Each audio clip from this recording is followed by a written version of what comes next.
శ్రీ గురు చరిత్ర అధ్యాయం 12. శ్రీ గణేశాయ నమః. శ్రీ సరస్వత్యై నమః. శ్రీ గురుభ్యో నమః. సిద్ధయోగి ఇంకా ఇలా చెప్పారు. అప్పుడు ఆ తల్లి పుత్రవాత్సల్యంతో ఇలా అన్నది, నాయనా, నీవు లోకానికి ధర్మం చెప్తావు గదా, మరి నీవు కూడా 12 సంవత్సరాలు బ్రహ్మచర్యం అవలంబించాక, గృహస్థుడవై బిడ్డలు కలిగాక సన్యసించి లోకానికి ఆదర్శం చూపాలి గదా. ఇలా క్షణికావేశంలో సన్యాసం స్వీకరిస్తే వాసనాక్షయమవక మానవులు పతితులవుతారని శాస్త్రాలు హెచ్చరిస్తున్నాయి గదా అని బ్రతిమాలింది. అప్పుడు వటువైన నరహరి అలనాడు కపిలుడు తల్లికి జ్ఞానోపదేశం చేసిన విధంగా ఆమెకు తత్వమిలా బోధించాడు. అమ్మా, భౌతికమైన శరీరాలు వైభవము అశాశ్వతాలే. మరణం లేనివాడంటూ ఎవడూ లేడు. మృత్యుదేవత ఎప్పుడూ జీవితాన్ని వెంటనంటే ఉంటుంది. యువకులకైనా వృద్ధులకైనా ఈ శరీరం ఎప్పుడు రాలిపోతుందో తెలియదు. అప్పిచ్చిన వాడు తానిచ్చిన గడువు ఎప్పుడు తీరుతుందా అని లెక్క పెట్టుకుంటూ ఉన్నట్లుగా మృత్యుదేవత కూడా మానవుల జీవిత కాలాన్ని లెక్క పెడుతూ ఉంటుంది. రాత్రి పగులు అన్నవి మానవుని ఆయుర్దాయాన్ని ఎగరగొట్టుకొని పోతుంటాయి. ఈ శరీరము, భార్య బిడ్డలు, గృహము, ధనము, జీవితము అశాశ్వతమని మరచి అవే ప్రధానమనుకుని జీవించేవారు పశువుల వంటి వారు. కనుక ధర్మాచరణమొక్కటే మానవుల యొక్క కర్తవ్యం. అలాగాక మృత్యువును జయించిన వారు మాత్రమే నీవు చెప్పినట్లు విరామంగా జీవించవచ్చు. కానీ మానవులు కొద్ది నీరు మాత్రమే ఉన్న సరస్సులోని చేపల వంటి వారు. ఆ కొంచెము నీరు ఇంకిపోయాక వాటి గతి ఏమిటి? ఈ కలియుగంలో మానవునికి 100 ఏండ్ల ఆయుర్దాయం. అందులో సగకాలం నిద్రలోను, బాల్యము, పరాధీనత వల్ల కొంతకాలము గడిచిపోతుంది. ఇట్టి జీవితంలో ప్రాప్తించే సంపద క్షణకాలముండి వాడిపోయేది. కాలచక్ర గర్భంలోని పిండములను, శిశువులను, బాలురను, యువకులను, విఘ్నులను, దేవతలను, సర్వజీవులను మృంగివేస్తుంది. దేని మీదైనా మమకారం పెట్టుకోవడం ఆత్మవంచనే. దుఃఖాన్ని కొని తెచ్చుకోవడమే అవుతుంది. బయట చర్మము, లోపల మాంసం, ఎముకలు, రక్తము గల ఈ శరీరము నీటి బుడగ వంటిది. శరీరము జడము, నశ్వరము. ఆత్మ చిత్స్వరూపము, శాశ్వతము. దానికి సుఖ దుఃఖాలు అనేవి ఉండవు. ఉన్నాయనుకోవడం అజ్ఞానం మాత్రమే. సద్గురు కటాక్షం వలన మానవుడి మాయను దాటాలి.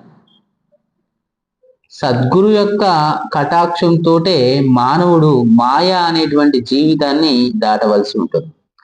ఉత్తమమైన మానవ జన్మమెత్తి కూడా ఆత్మకు శ్రేయస్సు చేకూర్చుకొని వాడే నిజమైన ఆత్మవంచకుడు, ఆత్మఘాతకుడు, బ్రహ్మఘాతకుడు కూడా.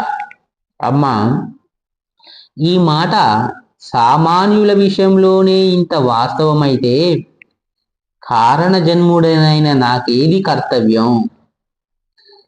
విషయ సుఖాలు వదలలేని వారికి నీవు చెప్పినట్లు గృహస్థాశ్రమం తర్వాత సన్యసించడం అనే క్రమం తగి ఉన్నది.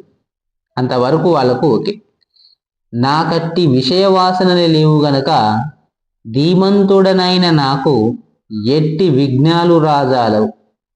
నేను బ్రహ్మచర్యాశ్రమం నుండే సన్యాసం తీసుకుంటాను. నన్ను ధ్యానిస్తూ ఉండు. సంసారాన్ని దాటగలవు అని యశోదకు బాలకృష్ణుడు చెప్పినట్లు తన దివ్య రూపాన్ని దర్శింపచేశాడు. ఆయన ప్రసాదించిన యోగ దృష్టితో ఆమె ఆ మూర్తిని కన్నులారా దర్శించి ఇలా అన్నది, స్వామి, నీవు పుట్టుక లేని వాడవు, బ్రహ్మాండాలన్నీ నీలోనే ఉన్నాయి.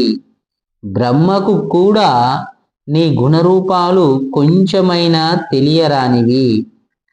మాయామోహితురాలనైన మానవ స్త్రీని నాకెలా తెలుస్తాయి? ఈ జ్ఞానమైన నీవు అనుగ్రహించినదే. నీవు సత్య సంకల్పుడవు.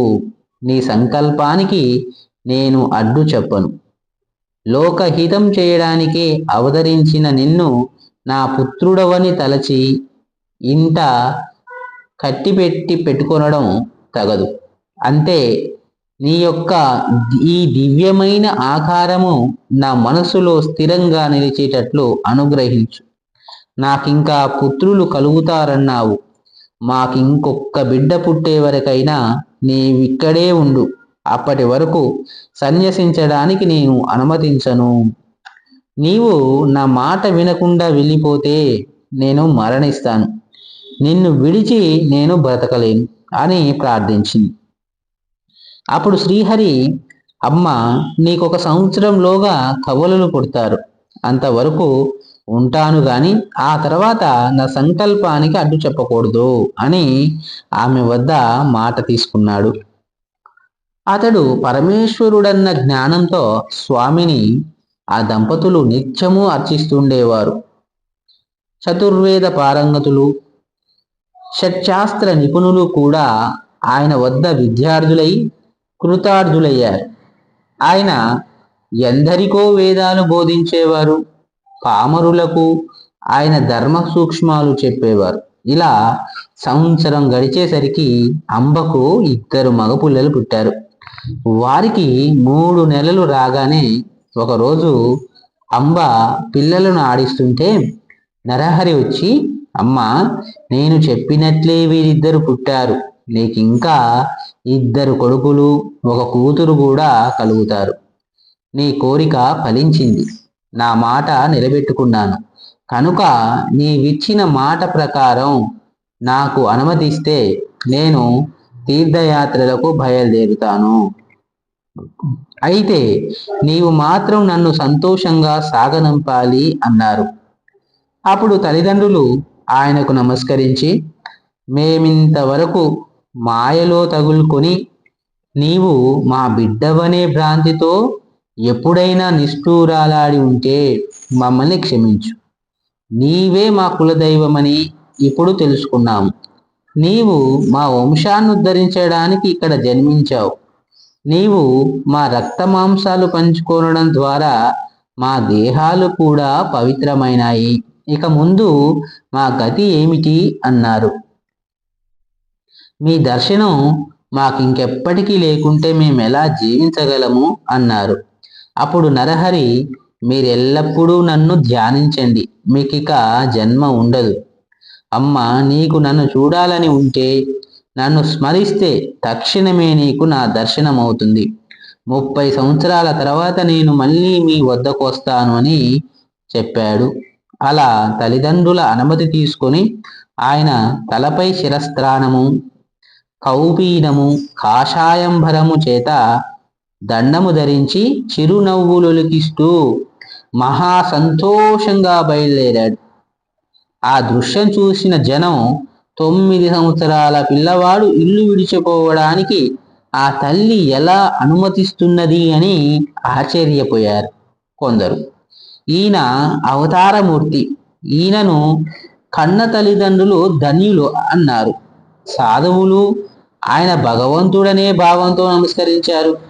ఆ గ్రామస్తులందరూ కొంత దూరం వెళ్ళి ఆయనకు వీడ్కోలు చెప్పి తిరిగి వెళ్ళాక తల్లిదండ్రులు మరికొంత దూరం ఆయన వెంట వెళ్ళారు. అక్కడ నరహరి వారికి కర్పూరము వలె తెల్లగానున్న తన దత్తాత్రేయ స్వరూపము, తర్వాత శ్రీపాద రూపములను దర్శనమిచ్చారు. అది తమ శని ప్రదోష పూజా ఫలితమేనని తలచి ఆ తల్లిదండ్రులు మా జన్మలు ధన్యమయ్యాయి, మీరు దయతో మాకు మళ్ళీ దర్శనమివ్వాలి అని వేడుకోగా ఆయన తప్పక మళ్ళీ దర్శనమిస్తాను అని మాట ఇచ్చి వాళ్ళను వెనుకకు పంపాడు. ఆ దివ్య దర్శన ప్రభావం వలన వారు తమ పుత్ర వ్యామోహం మరచి భక్తి భావంతో వెనుకకు వెళ్ళారు. నరహరి బదరీనాథ్ దిక్కుగా బయలుదేరి దారిలో ఆనంద కాననము అనబడే వారణాసి పట్టణము చేరారు. మొదట ఆయన గంగలో స్నానం చేసి ఆత్మస్వరూపమైన విశ్వనాథుని దర్శించారు. తర్వాత అక్కడ ఒక యోగ్యమైన స్థలంలో వజ్రాసనం వేసుకుని ప్రాణవాయువు కుంభించి కేసరి ముద్రలో నాదానుసంధానపరులై కూర్చున్నారు. ఆయన నిత్యము 3 వేళల మణికర్ణికా ఘట్టానికి వెళ్ళి శ్రద్ధగా గంగా స్నానం చేసి వస్తుండేవారు. ఆ క్షేత్రంలో ఉన్న తపస్సులు, మునులు, సాధువులు ఆయనను చూచి ఆశ్చర్య చకితులయ్యారు. యవ్వనం కూడా పూర్తిగా రాకముందే అంతటి వైరాగ్యం, కఠోరమైన తపస్సు చూచి ఆయన యోగపూర్ణుడని తెలుసుకుని నమస్కరిస్తుండేవారు. అచ్చటి యతులలో వృద్ధుడు శ్రేష్ఠుడు అయిన కృష్ణ సరస్వతి ఆయనకు భక్తితో నమస్కరిస్తుండేవారు. ఆయన సాక్షాత్తు అవతార పురుషుడని, సన్యాస మార్గాన్ని పునరుద్ధరిస్తాడని, ఆయన విశ్వగురుడైనప్పటికీ లోకోద్ధరణ కోసం మాత్రమే ఆదర్శప్రాయుడైన సాధకునిలా తపస్సు చేస్తున్నాడని, కనుక ఆయన వయసులో చిన్నవారైనా జ్ఞానంలో వృద్ధులే గనక ఆయనకు యతులు కూడా నమస్కరించవచ్చునని కృష్ణ సరస్వతి చెప్తుండేవారు. చివరకు ఆ కృష్ణ సరస్వతి స్వామి ఆదేశానుసారము ఆయన శిష్యులు నరహరి వద్దకు వెళ్ళి నమస్కరించి, స్వామి, మీరు పరమేశ్వరులే గాని మానవ మాతృలు గారు. సజ్జనులను, ధర్మాన్ని ఉద్ధరించడానికి భూమిపై అవతరించారు. శ్రీ ఆదిశంకరులు స్థాపించిన సన్యాస మార్గం దాదాపు లుప్తమైంది. దానిని మరలా మీరే నిర్దుష్టం చేసి విస్తరింపజేయాలి. అధికారులు కాని వారికి మార్గం భయంకరమైనదైనా బుద్ధిమంతులకు సులభంగా ఆత్మానందమిచ్చే ఈ సన్యాస మార్గాన్ని మీరే పునరుద్ధరించాలి. సన్యాసులమైన మేము ఇప్పుడు మిమ్మల్ని సేవిస్తే లోక నింద ఏర్పడుతుంది. కనుక మీరు కూడా సన్యసిస్తే మేము కూడా మీ సేవ చేసుకోవచ్చు అని ప్రార్థించారు. నరహరి వారి ప్రార్థనను మన్నించి సత్సంప్రదాయ సముద్ధరణ కొరకు శ్రీకృష్ణ సరస్వతి పాదులను గురువుగా స్వీకరించి శాస్త్ర పద్ధతిన వారి వద్ద సన్యాసం స్వీకరించారు. అప్పుడు గురువిచ్చిన దీక్షానామము శ్రీ నృసింహ సరస్వతి. తర్వాత ఆయన కొంతకాలం కాశీపట్టణంలోనే ఉండి మానవులకు 4 పురుషార్థాలను ప్రసాదించగల వేదార్థాన్ని భక్తులకు ప్రవచించారు. అంతవరకు గురు కథను శ్రద్ధగా వింటున్న నామధారకుడు, స్వామి, నాకొక సందేహం కలుగుతున్నది. విశ్వగురుడైన శ్రీ గురునికి ఇంకొకరు గురువు ఎలా కాగలరు? గురువును ఆశ్రయించి ఆయన సాధించవలసినది ఏమున్నది అని అడిగాడు. సిద్ధయోగి ఇలా చెప్పారు. పూర్వము శ్రీరామచంద్రుడు వశిష్ఠ మహర్షిని, శ్రీకృష్ణుడు సాందీపని మహర్షిని గురువులుగా వరించినట్లే శ్రీగురుడు కూడా శ్రీకృష్ణ సరస్వతి స్వామిని గురువుగా ఎన్నుకున్నారు. ఈ గురు సాంప్రదాయం అనాది సిద్ధమైనది. దీనికి మూల పురుషుడు సదాశివుడు, ఆయన శిష్యుడు విష్ణువు, విష్ణువుకు శిష్యుడు బ్రహ్మదేవుడు. అటు తర్వాత గురు పరంపర ఇలా కొనసాగింది. బ్రహ్మదేవుడి నుండి వశిష్ఠుడు, శక్తి, పరాశరుడు, వ్యాసుడు, శుకుడు, గౌడపాదుడు, గోవింద భగవత్పదాచార్యులు, శ్రీ శంకర భగవత్పాదులు, విశ్వరూపుడు, బోధాజ్ఞానగిరి, సింహగిరి, ఈశ్వర తీర్థుడు, నృసింహ తీర్థుడు, విద్యారణ్యుడు, మలయానందుడు, దేవతీర్థుడు, యాదవేంద్ర సరస్వతి, కృష్ణ సరస్వతి. ఈ కృష్ణ సరస్వతి స్వామియే శ్రీ గురుడని ప్రసిద్ధికెక్కిన శ్రీ నృసింహ సరస్వతి స్వామి యొక్క గురువు. తర్వాత శ్రీ గురుడు తాము స్వయంగానే పవిత్రులైనప్పటికీ అనేక పుణ్యతీర్థాలు దర్శిస్తూ బదరికాశ్రమం చేరారు. తర్వాత ఆయన మేరు పర్వతానికి ప్రదక్షిణంగా సంచరిస్తూ సర్వక్షేత్రాలు దర్శిస్తూ పుణ్యతీర్థాలలో స్నానం చేస్తూ శిష్యులతో కలిసి గంగాసాగర సంగమం చేరారు. ఆయన మొదట గంగకు ప్రదక్షిణంగా ప్రయాగ వరకు తటాక యాత్ర చేశారు. అది కూడా గంగా ప్రదక్షిణంతో సమానమే. అందుకే ప్రయాగను కూడా గంగా సాగరం అంటారు. ప్రయాగలో వారికి ఎంతో మంది శిష్యులయ్యారు. ఆ క్షేత్రంలో మాధవుడనే బ్రాహ్మణుడికి శ్రీ గురుడే స్వయంగా తత్వముపదేశించి సన్యాసమిచ్చారు. శ్రీ దత్తాయ గురవే నమః. శ్రీ శ్రీపాద శ్రీ వల్లభాయ నమః. శ్రీ నృసింహ సరస్వత్యై నమః.